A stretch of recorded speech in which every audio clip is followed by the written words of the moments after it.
नमस्कार मित्रांनो, स्वागत आहे तुमचं आमच्या यूट्यूब चॅनलवरती. मित्रांनो, आपण 24 एप्रिल रोजी तैवान पिंक या पेरूची लागवड केली आहे. तर किती खर्च आपणास आलेला आहे 400 पेरू लावण्यासाठी हेच आपण पाहणार आहोत. तर या पेरूची लागवड आपण दोन्ही रोपांमधील अंतर 5 फूट ठेवलेलं आहे आणि दोन्ही ओळीमधील अंतर 9 फूट ठेवलेलं आहे. 9 फूट ठेवलेले अंतर आहे जास्त होते कारण आम्ही ट्रॅक्टरने परत रानाची मशागत करणार आहोत, त्यामुळे आपण 9 फूट अंतर ठेवलेले आहे. तर आपली ही इनलाईन जुनीच इनलाईन आहे. नवीन इनलाईन आपण विकत घेतलेली नाही कारण पहिलीच आपल्याला जुनी इनलाईन होती. 2022 मध्ये या रानामध्ये बाग होती. नंतर मकीलाही आपण इनलाईन वापरतो, त्यामुळे ही जुनीच इनलाईन आपण वापरलेली आहे. नवीन इनलाईन आपण घेतलेली नाही, त्यामुळे इनलाईनचा खर्च आपला वाचलेला आहे. त्यानंतर अजूनही कोणते खत पेरूला लावताना कोणते खत आपण घातलेले नाही.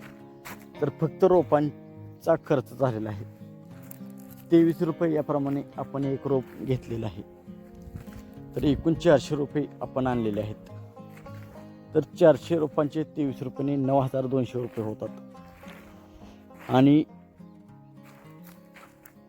म्हणजे डमडमचे भाडे 300 रुपये घेतलेलं आहे, म्हणजे 9,500 400 पेरू लावण्यासाठी आपणास खर्च आलेला आहे.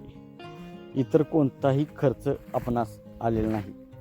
इनलाईन तर आपले पहिले स्वतःचे होते, फक्त रोपांचा आपल्याला खर्च आलेला आहे. इनलाईन आपण पहिले केलेले होते, त्यामुळे खर्च आपला वाचलेला आहे. फक्त रोपांसाठी आपला खर्च झालेला आहे.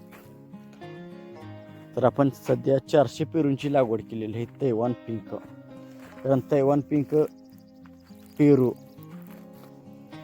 एका वर्षामध्ये त्याचा माल हार्वेस्टिंगला येतो, त्यामुळे तैवान पिंक आपण मोठे रोप घेतलेले आहे.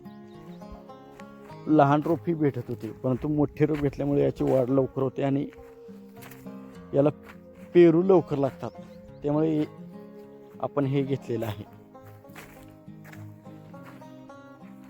तर मित्रांनो, या चॅनलवरती आपण आपल्या शेतामध्ये आपण काय करतो, शेतीमधील अपडेट्स तुम्हाला आम्ही देण्याचा प्रयत्न करणार आहोत. आम्हाला तुम्हीही मार्गदर्शन करू शकता. तर मित्रांनो, शेतकरी असाल तर व्हिडिओला लाईक केल्याशिवाय पुढे जाऊ नका आणि चॅनलला सबस्क्राईब केल्याशिवाय पुढे जाऊ नका. आपले अंतर योग्य आहे का यासाठी आपण जमीन पूर्ण काळी आणि पूर्ण खडक हे निवडलेली नाही, तर आपण हलकी ते मध्यम जमीन यासाठी निवडलेली आहे. तर मित्रांनो, पेरूची आपण लागवडीपासून ते काढणीपर्यंत आपण काय करणार आहोत हे संपूर्ण या व्हिडिओच्या माध्यमातून आपण सांगण्याचा प्रयत्न करणार आहोत. नंतर आपल्या शेतामध्ये डाळिंब आहे, नंतर मका आहे, नंतर आता तूर लागवड आपण करणार आहोत. तर संपूर्ण माहिती या चॅनलवरती आपण देण्याचा प्रयत्न करणार आहोत. तर चॅनलला सबस्क्राईब करायला विसरू नका. थँक्यू.